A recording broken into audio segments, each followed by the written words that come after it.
सबसे पहले रुक करते हैं इस वक्त की बड़ी खबर का। योगी आदित्यनाथ 4 फरवरी को नामांकन दाखिल करने जा रहे हैं। गोरखपुर से चुनाव लड़ रहे हैं, गोरखपुर सीट से चुनाव लड़ रहे हैं, तो 4 फरवरी को नामांकन दाखिल करेंगे सीएम योगी। गोरखपुर सदर से पर्चा भरेंगे। 4 फरवरी को नामांकन दाखिल करेंगे सीएम योगी। कल हमने देखा अखिलेश यादव ने नामांकन दाखिल किया था। अब 4 फरवरी को गोरखपुर सदर से पर्चा भरेंगे योगी आदित्यनाथ। इस बीच उत्तर प्रदेश की चुनावी लड़ाई गर्माती चली जा रही है, एक के बाद एक वार पलटवार। ऐसे में बड़ी खबर, योगी आदित्यनाथ 4 तारीख को भरेंगे पर्चा। विशाल इस वक्त हमारे साथ मौजूद हैं। विशाल, पूरी खबर। सचिन, देखिए, योगी आदित्यनाथ पहली बार गोरखपुर सदर सीट से विधानसभा का चुनाव लड़ने जा रहे हैं और 4 फरवरी को योगी आदित्यनाथ गोरखपुर शहर सीट से नामांकन करेंगे, क्योंकि वहां गोरखपुर में छठे चरण में चुनाव होना है। 3 मार्च को मतदान होगा और योगी आदित्यनाथ पूरे उत्तर प्रदेश में घूम घूम कर बीजेपी का कैंपेन कर रहे हैं। ऐसी स्थिति में वो जल्दी ही अपना कैंपेन करके पर्चा भर के और जगहों पर कैंपेन करना चाहते हैं और इसीलिए 4 फरवरी को योगी आदित्यनाथ गोरखपुर से नामांकन करने जा रहे हैं। सचिन, और फिलहाल गोरखपुर में जो है एक अच्छा खासा वोट बैंक, एक अच्छा खासा बेस तो योगी का रहा है, क्योंकि कर्मभूमि हम इसे कह सकते हैं, वहां से सांसद रहे हैं योगी आदित्यनाथ। तो ऐसे में विधानसभा का चुनाव लड़ने जा रहे हैं, गोरखपुर सदर से पर्चा भरेंगे योगी आदित्यनाथ। 3 मार्च को चुनाव होना है, 4 तारीख को पर्चा भरेंगे। तो वहीं यूपी में चुनाव की तारीख नजदीक आ रही है और नेता एक दूसरे पर आरोपों की झड़ी लगा रहे हैं। जैसे आज अखिलेश यादव ने यूपी के मुख्यमंत्री पर यह कहकर निशाना साधा कि यूपी में बाबा का माफिया राज है। लेकिन अखिलेश इस तरह के बयान इसलिए दे रहे हैं क्योंकि बीजेपी उनके खिलाफ लगातार हमलेवर है और कह रही है कि अखिलेश की सरकार के दौरान तो अपराधियों का बोलबाला था। इसी चुनाव में समाजवादी पार्टी अपराधियों को उम्मीदवार बना रही है, दोबारा टिकट दे रही है। बीजेपी के इस वार पर अखिलेश अब बार बार पलटवार करके ये साबित करने की कोशिश कर रहे हैं कि योगी सरकार में भी अपराधियों की तूती बोलती है। यानी कुल मिलाकर यूपी का चुनाव बीजेपी और समाजवादी पार्टी के बीच ही सिमटता नजर आ रहा है। जिस तरीके से एक दूसरे के ऊपर वार पलटवार 2 ही पार्टियों का नजर आ रहा है। साथ ही साथ सबसे बड़ा मुद्दा भी अब ये कि चाचा भतीजा, बाबा और माफिया रह गया है। ऐसे में सवाल यह है कि यूपी में काबा, चाचा भतीजा और बाबा, वहीं जनता दंग, गुंडा माफिया पर जंग। वहीं अपराधियों का साथ दरअसल किसके साथ है, जनता इसे कैसे समझेगी? हमारे साथ जो पैनल मौजूद है हम आपको बता दें। हमारे साथ प्रेम शुक्ला है जो कि बीजेपी के राष्ट्रीय प्रवक्ता है। साथ ही साथ हमारे साथ रोशनी कुशल है, कांग्रेस की नेता। अमीक जमई है समाजवादी पार्टी से और फैजान खान है बीएसपी से। सबसे पहले प्रेम शुक्ला, मैं आपके पास जाऊं, लेकिन उससे पहले कैसे मचा है घमासान, ये दर्शकों को दिखाना बहुत जरूरी है। पहले ये सुनते हैं। होड़ लगी है ऐसे लोगों को प्रत्याशी देने की जिनकी आपराधिक पृष्ठभूमि है। याद करिए, मुजफ्फरनगर का दंगा भी हुआ था और मुजफ्फरनगर के दंगे से समाजवादी पार्टी की टोपी पूरी रंगी हुई है। गौरव और सचिन नाम के निर्दोष नौजवानों के खून से रंगे हुए समाजवादी पार्टी के हाथ। मुख्यमंत्री वो हैं जिन पर दंगा तक कराने के आरोप रहे हैं। उप मुख्यमंत्री वो हैं जिन पर तमाम गंभीर धाराओं में आरोप हैं और गंभीर धाराएं लगी थीं। आज ये जब सूची देखें तो 99 ऐसे उनके कैंडिडेट्स हैं जिनके ऊपर आपराधिक मुकदमे हैं। तो भारतीय जनता पार्टी को 99 अच्छा नहीं लगता है। उनसे कहिए थोड़े बहुत बढ़ा दें, 100 के पार तो जाएं, सेंचुरी तो लगा दें।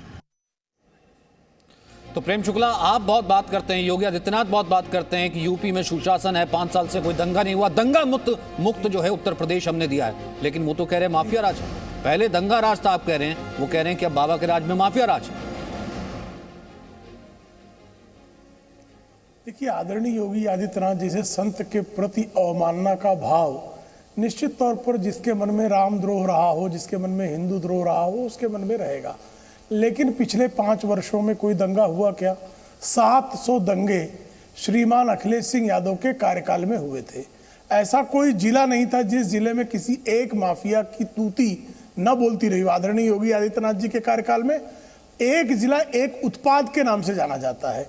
इनके कार्यकाल में, और अभी जिसका जिक्र जिस आपने वक्तव्य के जिस अंश को उद्धृत किया, उस अंश में श्रीमान योगी आदित्यनाथ जी कहते हैं कि ऐसे कवाल के दंगों में जिन दो अपनी बहन की अस्मत बचाने गए दो युवकों गौरव और सचिन की हत्या कर दी गई, उनके रक्त रंजित वस्त्र बरामद किया पुलिस ने। एसपी और डीएम को घंटे भर में ट्रांसफर करके सातों हत्या के अभियुक्तों को मुक्त करा दिया गया। किसने देखा ये? आज तक आपने कहीं और देखा है?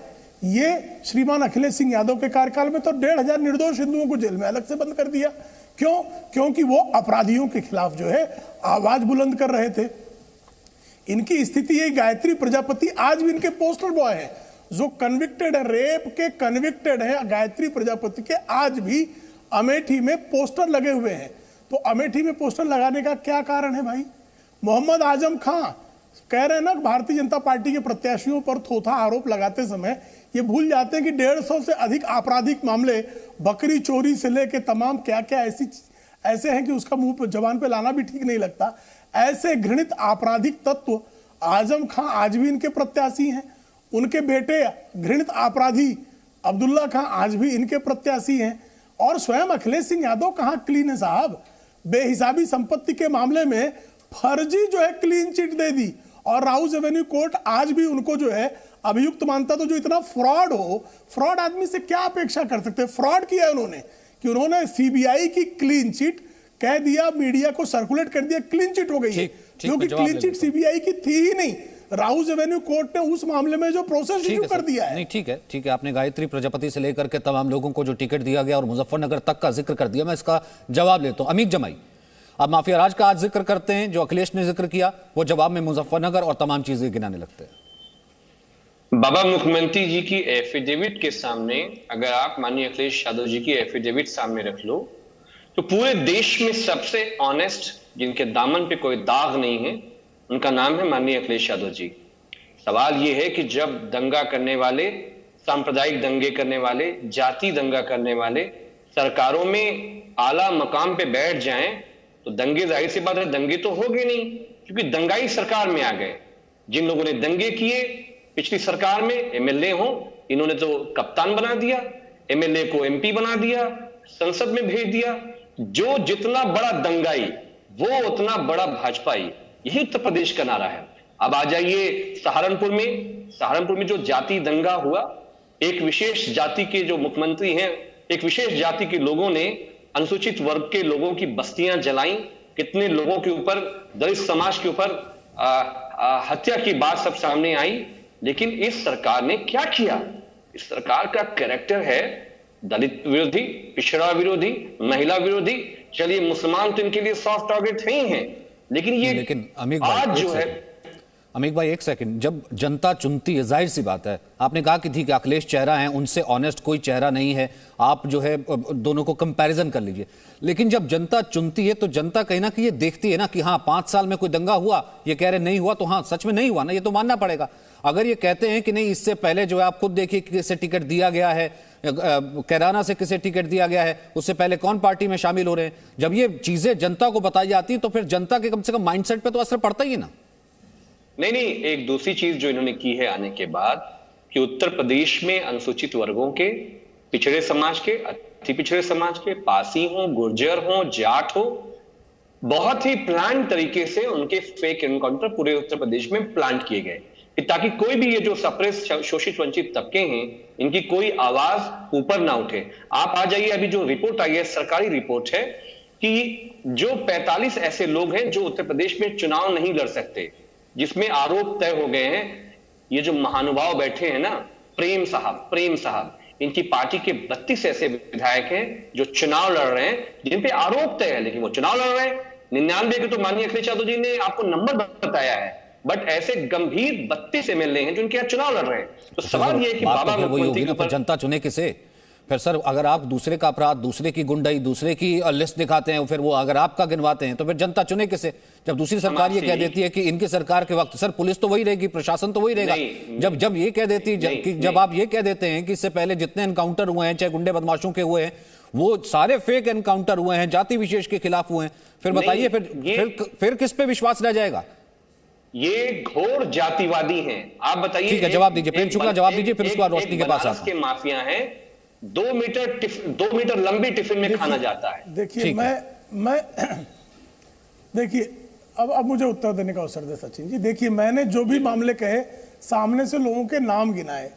इन्होंने जो है जिया उल हक के हत्यारे को, जो सीबीआई ने जिसको अभियुक्त बनाया, उसको टिकट दे दिया। ये सत्य नहीं है क्या?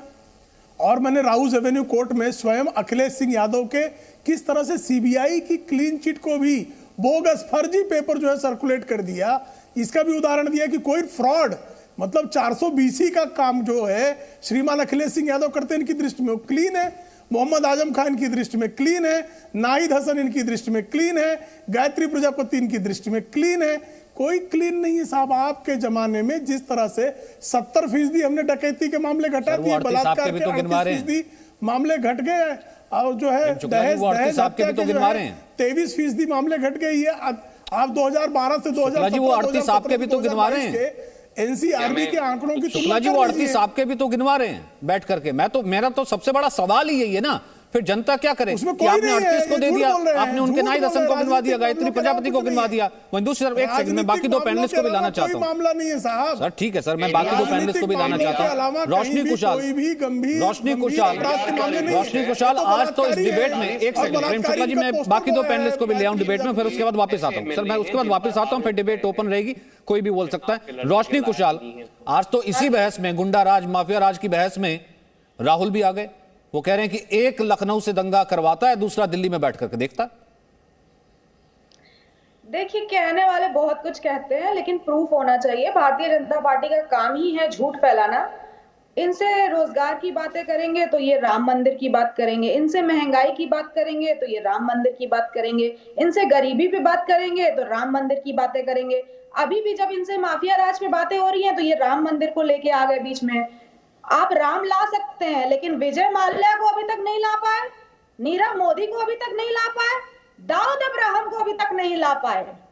जिन लोगों ने इस देश में किस तरीके की घटनाएं रची हैं, विजय माल्या और नीरव मोदी किसी नाम के, मतलब किसी को पहचानने की जरूरत नहीं है। वो ऐसे नाम है जिसने हमारे देश के लाखों करोड़ों रुपए लेके भागे हैं, और वो अभी तक भारतीय जनता पार्टी नहीं ला पाई। मैम, विजय माल्या पे हम किसी और दिन बहस करेंगे। आपको भी मालूम है विजय माल्या किस वक्त किस राज्य में कौन से कैसे बिलियनियर बने और क्या क्या फायदे दिए गए, कहां से चिट्ठी, क्या रिकमेंडेशन। मैं वो वैसे ही नहीं कर रहा। मैं तो कह रहा हूं ना कि अगर वो जनता को ये कह रहे हैं कि एक लखनऊ से दंगा करवाता है, दूसरा दिल्ली में बैठ करके देखता है, तो बताइए ना फिर फील्ड में आप किधर हैं? फिर राहुल के पास, प्रियंका गांधी के पास उसका क्या जवाब है? फिर उनको क्यों स्टेटमेंट चेंज करना पड़ जाता है प्रियंका को मुख्यमंत्री के नाम पर? प्रियंका गांधी जी के ऊपर कोई भी क्रिमिनल रिकॉर्ड नहीं है अभी तक, लेकिन भारतीय जनता पार्टी के जितने नेता हैं उनके ऊपर न जाने कितने क्रिमिनल रिकॉर्ड है। एक कम 100 लोगों को, ऐसे लोगों को टिकट दिया गया है जिनके ऊपर इतने सारे क्रिमिनल केसेस हैं। राहुल गांधी 420 केस में बेल पर है। आप जरा पढ़ लिख कर आया करिए। राहुल गांधी 420 की केस में, नेशनल हेराल्ड के मामले में 420 की केस में बेल पे, जमानत पे है। अपराधी है राहुल गांधी। सुकन्या बलात्कार का तो मैं जिक्र ही नहीं कर रहा हूँ, सुकन्या बलात्कार कांड का तो मैं जिक्र भी नहीं कर रहा हूँ, लेकिन राहुल गांधी 420 के मामले में बेल पर है। नेशनल हेराल्ड का चीटर है Rahul Gandhi, national Herald case का चीटर है। 420 है राहुल गांधी, 420 राहुल गांधी, 420। अरे नहीं प्रेम शुक्ला जी, भारतीय दंड संहिता के अनुसार राहुल गांधी 420, प्रेम शुक्ला जी, राहुल गांधी 420, राहुल गांधी 420, सोनिया गांधी 420। प्रेम शुक्ला जी, मैंने आपको पहले भी कहा है, और आप मालूम है, आप पढ़े लिखे राष्ट्रीय प्रवक्ता इस तरह से आते हैं, आपको मालूम है इस तरीके की चीजें, अनपार्लियामेंट्री लैंग्वेज जो है वो डिबेट का हिस्सा नहीं बन सकती। एटलीस्ट ठीक है, सामने शालिनी जो है वो अपनी पार्टी का पक्ष रखते हैं, अपनी पार्टी को मजबूत बताएंगे, अपने नेता को मजबूत बताएंगे, और उनको हक है सर, वो अपनी बात रख लें। 420 को अपनी बात नहीं, तो ठीक है सर, वो अपनी बात रख लें। आपको ऑब्जेक्शन होगा तो आप उसको, सर आपको ऑब्जेक्शन होगा तो आप उसका जवाब दे दीजिएगा, मैं आपको वक्त दूंगा। हाँ तो मैं रख रहा हूँ ना, मैं मेरी बात ही तो रख रहा हूँ, मैं बहस में बैठा हुआ हूँ जी। आप अनपार्लियामेंट्री क्या कह रहे हो? राहुल गांधी बेल पे नहीं है क्या? ये सत्य नहीं है क्या? किसी चीटर को चीटर कहना अनपार्लियामेंट्री है? किसी 420 को 420 कहना अनपार्लियामेंट्री है? किसी फ्रॉड को फ्रॉड कहना अनपार्लियामेंट्री है? भारतीय जनता पार्टी ने ऐसे गुंडों सर फिर वो आपके कुछ कैंडिडेट्स के नाम निकाल करके फिर वो चिल्लाने लगेंगे सर, फिर वो उनके नाम गिनाने लगेंगे, हुट करने लगेंगे, फिर वो हुट करने लगेंगे सर किसी को कुछ कहना या जिसके ऊपर जो है वो तो आप रख ही रहे हैं लिस्ट, फिर वो हुट करने लगेंगे ना। मैं राहुल गांधी 420 कह रहा हूं, तो भारतीय दंड विधा की ठीक है, नेशनल एक हेराल्ड सेकंड। केस में बाकायदा 420 की केस में ठीक जेल पर है, ठीक है, बेल ठीक है, नहीं ठीक है लगी सर, तो तो आपने जेल में बता रहते दिया ना हैं। सर, ठीक है, आपने बता दिया कि राहुल के ऊपर भी एक मुकदमा है, राहुल 420 नेशनल हेराल्ड केस में है, नहीं ठीक है, तो जनता कैसे उन पर करे विश्वास? फैजान खान, आप किधर हैं सर लड़ाई में? रोज कहीं ना कहीं समाजवादी पार्टी की तरफ से एक बयान आ रहा है, वो कम से कम जनता को बता रहे हैं कि भैया कहां से माफिया राज है, आपको कहां वोट करना चाहिए कि नहीं। बीजेपी उसका जवाब दे रही, योगी उसका जवाब दे रहे हैं, केंद्रीय मंत्री उसका जवाब दे रहे हैं, एटलीस्ट कांग्रेस की प्रवक्ता बैठी, कहां है बहन जी? सचिन जी, आपने सारे प्रवक्ताओं को सुना और भारतीय जनता पार्टी और समाजवादी पार्टी की माफियाओं की होड़ भी देखा कि जनता भी है और आपके दर्शक भी जी न्यूज के देख रहे कि जिस जगह पर समाजवादी पार्टी के गवर्नमेंट लोगों ने देखा, भारतीय जनता पार्टी के गवर्नमेंट लोगों ने देखा, और ये समाजवादी पार्टी भारतीय जनता पार्टी के बीच में टक्कर नहीं है, ये दोनों पार्टी के माफियाओं के बीच में टक्कर है। होड़ मची है समाजवादी में भी कि तुम 99 दोगे तो हम 100 देंगे, मतलब समाजवादी 100 देगा और योगी 101 देगा। मतलब आप ये मान रहे हैं ना कि चाहे माफियाओं के बीच टक्कर हो, चाहे गुंडाओं के बीच टक्कर हो, वो तो चलो जनता तय कर लेगी, लेकिन इन दोनों के बीच टक्कर। जी, अब दूसरी बात आपने कहा, आज आपने ये आज डिबेट का पैनल आप लेके आए हैं माफियाओं पे। क्या सचिन जी, उत्तर प्रदेश के बच्चों को इस बात का नहीं पता है कि कानून द्वारा कानून का राज स्थापित किस गवर्नमेंट ने किया, किस लीडर ने किया? चलिए, अगर मेरी जुमलेबाजी है कि मैं हो सकता है राष्ट्रीय प्रवक्ता बहुजन समाज पार्टी के स्टेट में अपनी पार्टी का पक्ष रख रहा हूँ, क्या एनसीआरबी की रिपोर्ट भी गलत हो जाएंगे?